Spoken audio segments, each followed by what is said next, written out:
Hey, what's good with y'all, man? It's your boy Tick, aka Game Fanatic, the Michael Jordan of gaming, also the Rebel of YouTube Underground, and I am back with that Battlefield 1 gameplay in the background because this is the most. If this game don't win multiplayer of the year, bro, I think everything's staged, and they probably gonna give it an overrated Overwatch, whatever it is. It don't deserve it. Battlefield 1 is definitely the better game out of all the games I played. Gears probably be a second close second. Overwatch, not even on my radar. Anyway, hey man, I'm back with a commentary. You know, it's been a while. I like to stream more. That's how it goes nowadays. Because I have more time to stream than to do a video. It's a little easier. It takes less time as well. But anyway, I know I didn't give you guys a recap of episode 2 on The Walking Dead, and that was because my Vegas has been crashing recently. I think I figured out the problem though, because this video definitely more than likely got uploaded. So I figured out the problem. I had to do a test upload yesterday, and I think it's because I was using Fraps with the gameplay that I recorded. And for some reason, Fraps doesn't want to work with my Sony Vegas anymore. They don't like to play together anymore. And it's funny because before, when I used the NVIDIA software to do recording, it didn't work. It didn't work all the time. It wasn't 100%. Now Fraps doesn't seem to be 100%. It just doesn't work. Every time I try to use the Fraps file, it will crash the Sony Vegas. I don't understand why. And it sucks because Fraps gives me the better quality out of the two. But hey, whatever. I gotta work with what I can work with. So that's why I couldn't get the episode 2 recap of Walking Dead up, because it just kept crashing to the point where episode 3 already came on. I was like, okay, whatever, screw it. I'll just do it next week. So I will do episode 3. Episode 2 wasn't that great anyway. It was pretty boring. It was just Carol and Morgan met Prince Ezekiel, and they learned about his life and everything. It wasn't that great, but this episode, episode 3, was crazy. So definitely going to talk about that one. But anyway, let's get into the commentary. So today is November 10th. This is the day the PlayStation 4 Pro has released. So people can now, if you got it early, show a lot of stuff about it. And if you didn't get it early, you can go out and buy it right now. Now, I've been looking at this PS4 Pro for a while, and I've been just like, thinking like, man, should I buy it or shouldn't I buy it? And I kind of came to the conclusion I was going to buy it. I was like, you know, I'm just going to buy it. But then I started watching Digital Foundry videos on it. Now, if you don't know who Digital Foundry is, they've been around since, I want to say, the end of the 7th gen consoles. I think that's the 360 PS3s, I think. And they came around then, and they were showing like how games really weren't running as what the developers would say. They weren't running at the resolutions at like 1080p. Some were running 720p. Some were running lower than that.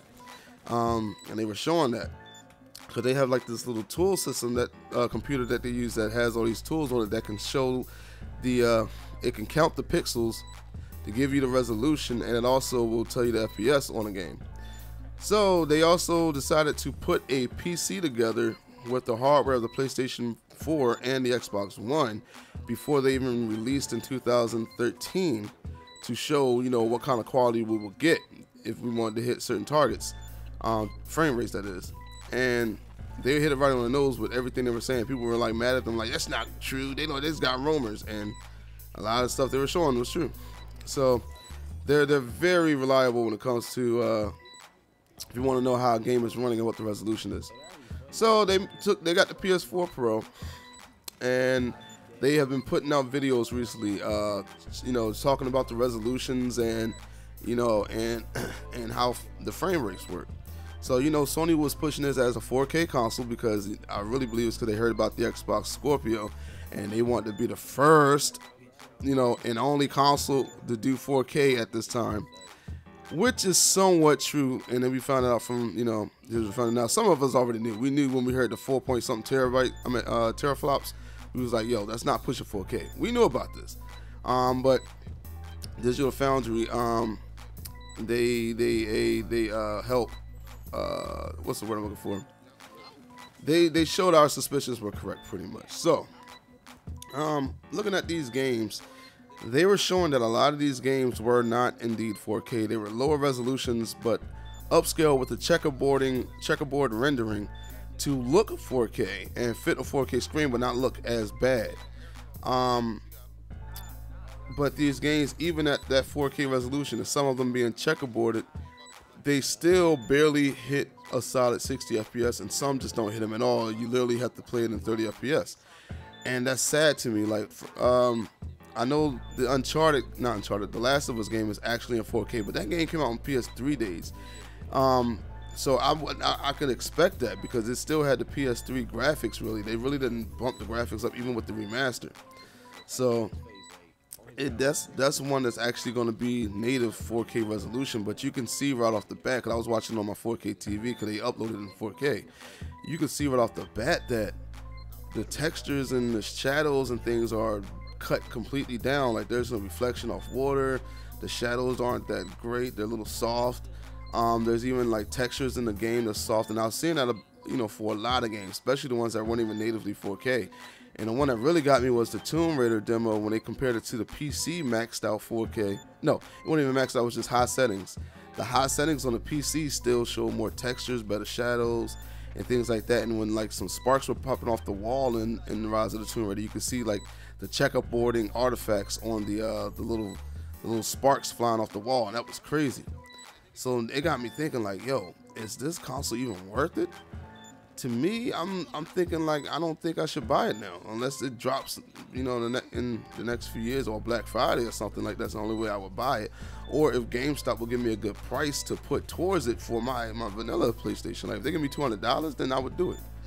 But Sony would have to make that happen. Right now, I don't see a reason to upgrade because I'm still getting the same bad performance, because 30 FPS is horrible. I don't want to play at 30 FPS. They should have listened to me when I made the video saying 1080p or 1440p should be maxed for it. But they want to be the first console to have 4K gaming, because Xbox is tooting this extremely powerful console, which is still weaker than a lot of people's PCs, but is up there with their PCs. They're talking about that, and they're like, well, shoot, we ain't think about putting all that in there. We can't afford it. But they're going to do it, so we got to try to beat them to the race.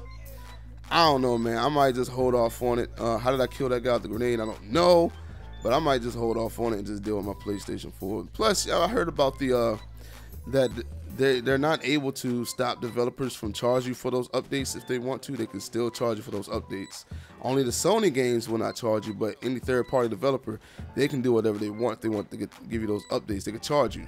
So right now, it just don't seem that worth it. I just don't see it. But let me know if you're getting one a day and why you're choosing to get one a day.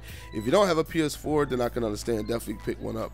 But if you got a PS4 vanilla, why are you getting it? A PS4 Pro, and what do you see? Like, how do you see it will benefit you? Because right now, I'm like, dog, like, I'm not seeing the benefits right now. I see the feature, yeah, I can do 4K, but the graphics and things have to be compromised in order for it to do it and still run at 30 FPS. So it's kind of pointless to me. But hey, that's just me, man. But anyway, get in the comment section down below. Let me know why you want to get a PS4 Pro or why you're not getting a PS4 Pro. And don't say because you're an Xbox fanboy, because I don't care about all that. But if you legitimately just don't want one because you have a PS4 or something like that, or you're a gamer PC, a PC gamer, so just let me know. Anyway, it's your boy Tick, aka Game Fanatic, the Michael Jordan of gaming, and I'm gonna be gone. Bye.